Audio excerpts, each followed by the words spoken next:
Bonjour à tous. Avant de commencer ma leçon, je voulais souligner que je vais passer à travers la leçon très rapidement et sauter quelques étapes dans le but de soumettre une vidéo qui est assez courte pour éviter des problèmes de téléchargement. Alors, sans plus tarder, je commence ma leçon.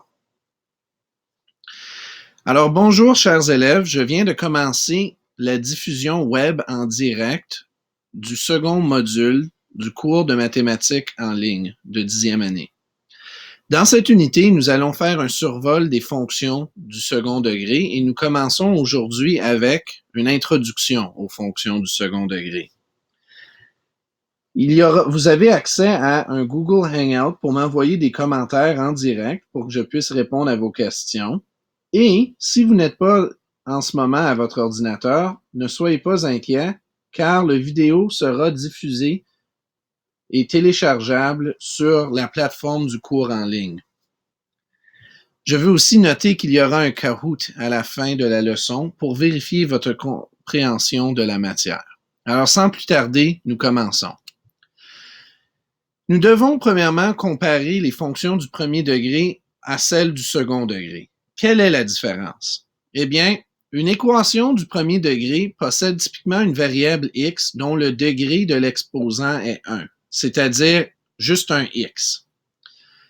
Dans le cas d'une fonction du second degré, nous allons retrouver une variable x exposant 2. Et c'est ça qui nous indique que c'est une fonction du second degré. Alors, si on remarque la forme de l'équation du premier degré, on a simplement un indice qui est multiplié par x. Mais dans le cas du second degré, notre indice est multiplié par x au carré. Ceci va vraiment devenir la partie la plus importante à reconnaître dans une équation du second degré. Alors maintenant, nous allons parler des différentes formes des fonctions du second degré. On peut retrouver les fonctions du second degré sous la forme de monôme, d'accord? Donc, simplement un indice fois un x au carré. De binôme, indice fois x au carré plus indice fois x. Et enfin, la forme la plus traditionnelle de trinôme, y est égal à ax au carré plus bx plus c. Nous allons vraiment travailler avec celle-là beaucoup plus. Maintenant, il est important de noter que dans ces trois cas, notre polynôme est développé le plus possible. Pourquoi est-ce que c'est important pour nous de développer notre fonction? Eh bien, si on ne le fait pas, des fois, on peut être induit en erreur. Je prends l'exemple ici de y est égal à x plus 2 fois x plus 4. Au premier aperçu, on dirait que c'est simplement des x exposant 1, n'est-ce pas? Mais voilà pourquoi il faut développer. Je vais vous donner là, quelques secondes pour développer.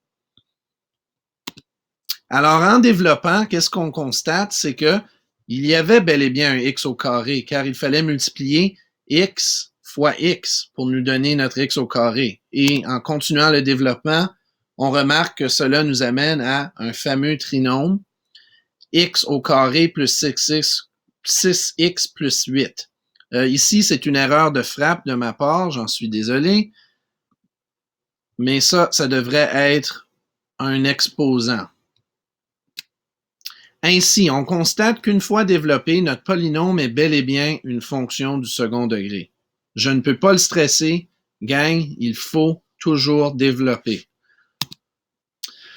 Maintenant, nous allons créer un tableau de valeurs pour la fonction de base y est égal à x au carré. Alors, je vous donne quelques secondes pour le calculer.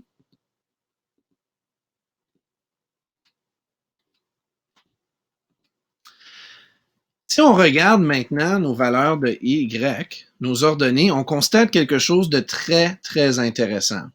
À partir du point 0, 0, dans les deux côtés, donc dans les abscisses négatifs et dans les abscisses positifs, nos ordonnées augmentent au même rythme. Donc, au premier point, à l'abscisse moins 1 et 1, l'ordonnée est 1. Au deuxième point, l'ordonnée est 4. Au troisième point, l'ordonnée est 9. Cela va nous donner une forme géométrique qui est identique d'un côté à l'autre. Et nous allons l'observer ensemble sous représentation graphique bientôt. Deuxième aspect à considérer. Je vous rappelle les fonctions du premier degré.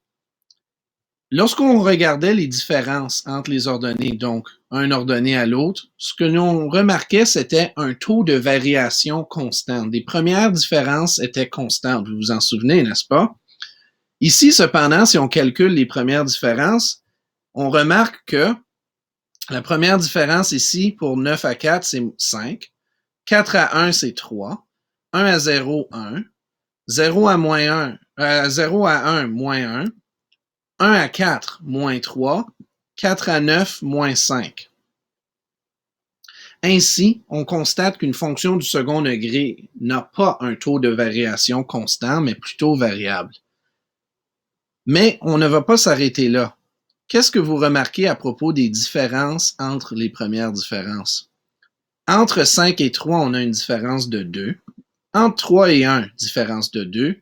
1 et moins 1, une différence de 2. Et ainsi de suite. Ainsi, la conclusion à tirer ici, c'est que le taux de variation des premières différences des ordonnées est constant pour une fonction du second degré. Un autre petit truc pour rapidement déterminer si votre fonction est du premier degré ou plutôt du second degré. Nous allons maintenant développer des tableaux de valeurs pour les trois fonctions suivantes dans le but de les représenter graphiquement. Alors, je vous laisse quelques secondes pour le faire. En raison du temps, je passe un peu plus vite ici. Alors, comme nous le remarquons, la tendance que nous avions observée qu'un côté du point 0, 0 et de l'autre côté du point 0, 0, les ordonnées augmentent au même rythme, cette conclusion, elle est bel et bien observée dans plusieurs fonctions du second degré. La seule chose qui varie ici, c'est l'indice devant le x au carré qui fait que la croissance va se produire plus lentement ou plus rapidement. Pour mieux voir ça, nous allons le représenter graphiquement. Alors, je vous laisse quelques secondes, utilisez votre papier quadrillé pour reproduire ces graphiques. Encore une fois, en raison du temps, je saute cette étape. Alors, vous devriez avoir un graphique, 4 représentations graphiques d'ailleurs, qui ressemblent à celle-ci. Et qu'est-ce que l'on constate ici, c'est que ce sont tous des paraboles. Nous appelons cette forme des paraboles. Si on prend l'axe au point de x est égal 0, on constate que d'un côté et de l'autre côté, nous avons une forme identique. La seule chose qui varie entre nos 4 fonctions, c'est le degré auquel les ordonnées augmentent. Si on a un gros chiffre comme 3 devant, comme indice, notre parabole va monter rapidement. Tandis que si nous avons un chiffre décimal comme 0,1, la parabole augmente beaucoup plus lentement. Enfin, nous allons terminer avec une comparaison de la fonction y est égal à x au carré et y est égal à moins x au carré. Alors, je vous laisse quelques secondes pour développer vos tableaux. Encore une fois, on va passer un peu plus vite ici pour le faire. Alors, nous remarquons que nous avons les mêmes ordonnées, sauf que dans le cas de y est égal à moins x au carré, les ordonnées sont tous de nature négative, ce qui veut dire que notre parabole va aller vers le bas, tandis que dans le cas de x au carré, notre parabole va vers le haut.